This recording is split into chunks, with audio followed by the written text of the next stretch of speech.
बच्चों good morning. कैसे हैं आप लोग? आई होप आप सब अच्छे होंगे। लास्ट क्लास में हमने आपको इलेक्ट्रोफोरेसिस के बारे में थोड़ा डिटेल किया था। इस वाली क्लास में हम लोग देखेंगे एक एंजाइम है एल्कलीन फास्फेटेज।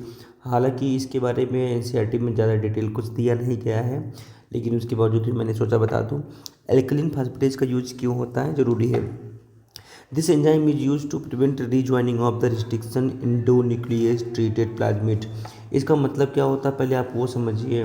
जैसे माना कि ये कोई प्लाज्मिड है, ठीक है, ये एक प्लाज्मिड है और इस प्लाज्मिड में आप चाहते हो कि कोई डिजायर डीएनए जोड़े। तो बेटा जब आप इस प्लाज्मिड को डिजायर डीएनए जोड़ना चाहोगे तो सबसे पहले क्या करोगे, इसके ऊपर रिस्ट्रिक्शन एंडोन्यूक्लियस एंजाइम से इसको कट करोगे। तो कुछ ऐसा नहीं, कुछ इस प्रकार से ये कट होगा, ठीक है। इसको ऐसे कट करोगे, कट हो जाएगा। कट होने के बाद फिर आप क्या चाहोगे, आप यही चाहोगे ना कि अब यहाँ पर ये आपका डिजायर्ड डीएनए हो गया और ये आकर यहाँ पर जुड़ जाए। आप यही चाहोगे। किसकी सहायता से आप ये करना चाहोगे भाई? इसके लिए एंजाइम जो यूज होता है उसका नाम है लाइगेज। लेकिन माना कि आपने लाइगेज एंजाइम डाला, उसके पहले हुआ क्या? उसके पहले हुआ ये कि ये जो कटा हुआ डीएनए है जिसको आपने कट किया है प्लाज्मिड को, ये फिर से क्या कट गया, रीजॉइन हो गया इससे। तब तो गड़बड़ हो जाएगा। इसलिए क्या होता है, एल्कलीन फास्फेटेज डालने से फ़ायदा क्या होता है कि ये प्लाज्मिड जिसको हमने रिस्ट्रिक्शन एंडोन्यूक्लियस एंजाइम से कट किया है वो रिजॉइन नहीं करेगा, ताकि आप आसानी से अपने डिजायर्ड डीएनए को जोड़ सको। इसलिए यहाँ पर लिखा है this enzyme is use to prevent rejoining of the restriction endonuclease treated plasmid. चलिए टूल्स की इस मतलब कि पैराग्राफ में टूल्स की इस सीक्वेंस में हम लोग आ गए हैं। कहाँ पर पहला एंजाइम होता है, हमने बता दिया पूरा का पूरा। अब हम लोग बात करते हैं डीएनए। एंजाइम तो बेटा ढेर सारे होते हैं लेकिन हाई लेवल पर पढ़ाया जाता है। लेकिन अब आते हैं डीएनए।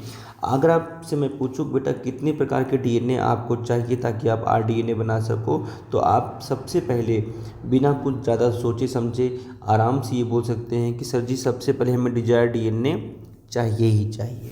क्योंकि आपको पता है डिजायर डीएनए बच्चों वही डीएनए होता है जिसके अंदर अपना डिजायर जीन रहता है, उसको हम डिजायर डीएनए कहते हैं। बिना इसके तो कोई काम ही नहीं होगा। दूसरा अगर कोई चीज़ चाहिए तो हमें क्या चाहिए, क्लोनिंग फैक्टर। क्लोनिंग फैक्टर क्यों चाहिए मैं आपको बताता हूँ। बेटा ये आपका डिजायर डीएनए कि ये क्या है, एक सेकंड। हाँ, सपोज करिए कि ये आपका डिजायर जीन है। आप इस डिजायर जीन को यूज किए, लेकिन यूज करने के बाद ये डिस्ट्रॉय हो गया। तो वैज्ञानिकों ने कहा भैया एक काम करते हैं, हम इसकी क्लोनिंग कर लेते हैं, मतलब इसकी हम कॉपी तैयार कर लेते हैं। ताकि अगर किसी प्रकार की एक्सपेरिमेंट करते हैं हम लोग, कहीं भी इसको जोड़ रहे हैं, किसी बैक्टीरिया के अंदर डाल दिए हैं, मान लो कोई बैक्टीरिया मर गया, तो हमें डीएनए को फिर से पूरा अलग करना पड़ेगा। इसलिए क्लोनिंग फैक्टर की आवश्यकता पड़ी। फिलहाल एनसीईआरटी के हिसाब से बात कर लेते हैं पूरी बात। With the help of cloning vector we can multiply number of desired DNA equal to the copy number of the plasmid और bacteriophage. Plasmid and bacteriophage have the ability to replicate within bacterial cell independently. Plasmid आपको पता होना चाहिए, plasmid क्या होता है, extra chromosomal DNA होता है। बैक्टीरिया में ये मेन क्रोमोजोम हो गया, उसके अलावा इनके पास क्या होता है, एक्स्ट्रा क्रोमोजोमल डीएनए होता है जो कि स्मॉल डबल स्टैंडर्ड सर्कुलर होता है, ठीक है, उसको प्लाज्मिड कहते हैं। सम प्लाज्मिड में हैव ओनली 1 और 2 कॉपी पर सेल, वेयर एज अदर में है 15 से 100। मतलब कि एक से 2 का मतलब क्या हुआ कि भाई एक बैक्टीरिया में केवल एक ही प्लाज्मिड पाया जाएगा। लेकिन कुछ बैक्टीरिया में ऐसे होंगे कि बैक्टीरिया एक होगा लेकिन उसमें 15 से 100 प्लाज्मिड पाए जा सकते हैं। Vector used at present are engineered in such a way that they help easy linking of the foreign DNA and selection of recombinant from non recombinant. कह रहा है कि भैया प्लाज्मिड को ना ऐसा बनाया गया है ताकि 2 चीज़ कर सके, हम ईजी लिंकिंग कर सके डीएनए का, और हम सिलेक्ट कर सके कौन अपना रिकॉम्बिनेंट है कौन नॉन रिकॉम्बिनेंट है। अब बेटा मस्ट है फॉलोइंग फीचर, एक बेटर के पास फॉलोइंग फीचर होना चाहिए। एक तो बेटा क्या लिखा है, ओरिजिन ऑफ रिप्लिकेशन, दूसरा है सिलेक्टेबल मार्कर, दूसरा क्या हो जाएगा, सेलेक्टेबल मार्कर, तीसरा हो जाएगा क्लोनिंग साइट हो जाएगा, और चौथा हो जाएगा क्या, vector for cloning gene in plant and animal. आपने देखा होगा PBR 322 ये इम्पॉर्टेंट वेक्टर है, सबसे इम्पॉर्टेंट वेक्टर है। इसको बॉलिवर और रोड्रिग्यूज नामक वैज्ञानिक ने इसको कंस्ट्रक्ट किया था, इसलिए इसका नाम पी था प्लानमीड। और ये हो गया बॉलिवर और इसको रोड्रिग्यूज। और 322 एक प्रकार से समझिए एक प्रकार का सीरियल नंबर, रजिस्ट्रेशन नंबर कह सकते हो आप। इसको ध्यान से देखें अगर, तो यहाँ पर क्या क्या है, यहाँ पर एक जीन आपको यहाँ से लेकर यहाँ तक जो पिंक कलर दिख रहा है इसका नाम है टेट्रासाइक्लिक रेजिस्टेंट जीन। और दूसरा जीन यहाँ पर जो सबसे आवश्यक आपको दिख रहा है बेटा, उसका नाम है क्या, AMPR एम्पेसिविर रेजिस्टेंट जीन। और उसके बाद यहाँ पर मिल रहा है ori site origin of replication, ROP protein of replication. इसके अलावा आपको मिलेगा कुल 8 रिस्ट्रिक्शन साइट। ये देखो BAMH1, Sal first, PBU second, PST, PBU, इकोवाज, CLA और हिंड थर्ड। ये सब बेटा क्या होते हैं, रिस्ट्रिक्ट एंडोन्यूक्लियोज एंजाइम्स होते हैं जो यहाँ पर इसको कट कर सकते हैं। तो कुल 8 होते हैं। एक मस्त वाली बात बता दूँ, 8 में से BAMH1 और सेल फर्स्ट याद रखिएगा, very very important regarding NEET exam. कौन से रिस्ट्रिक्शन एंडोन्यूक्लियोज एंजाइम है जो टेट और जीन पर कट कर सकते हैं, तो आप बोलेंगे BAMH एंड सेल फर्स्ट। फिर ऐसे ही दो यहाँ पर आपको फिर दिख रहा है, ये भी वेरी वेरी इंपॉर्टेंट जाता है। आपसे क्वेश्चन पूछा जाए PBU फर्स्ट, PST फर्स्ट, कौन से एंटीबायोटिक रेजिस्टेंट जीन के साइड पर होते हैं, तो आप बोलेंगे AMPR।